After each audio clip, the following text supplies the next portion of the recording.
ৰিজাল্টটো ইমান এটা ভাল হোৱা নাই আমাৰ ৰিয়ানে যে অনলি 98% পালে মানে হিন্দীত 2 মাৰ্ক এটা কমি গ'ল আৰু ছ'চিয়েলতো 2 মাৰ্ক এটা কমি গ'ল সেইটো কাৰণে 98% পালে নহ'লে 100% পালে হয় বাকী আপোনাৰ মাইনাই কিমান পালে বাৰু কি হ'ল আৰু ৰিজাল্ট ভাল হ'ব গোটেই দিন মোবাইল টিপি থাকিব এই যে ঘুমৰ পৰা উঠি মোবাইলটো ধৰিল এই গোটেই দিন মোবাইল আৰু ঘৰত এটা বিলাই আছে এই গোটেই দিন বিলাইটোৰ লগত খেলি থাকিব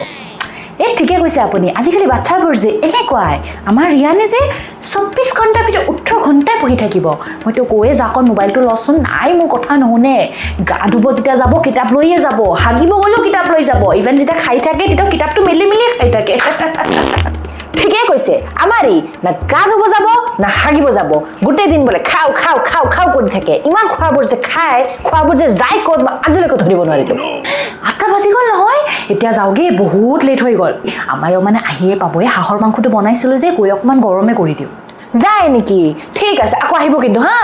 আহিলে যে ভালে লাগিল কিন্তু এনেকৈ মাজে মাজে আহিব লাগিব ঘূৰিবৰ কাৰণে নেক্সট টাইম মই যেতিয়া বাইংগুন্দি চুটকি মাছ বনাম আপুনি কিন্তু ভাত খাব আহিব আমাৰ ঘৰত ঠিক আছে আহিলোঁ দিয়ক আপুনি আহিব কিন্তু বাই মাইনা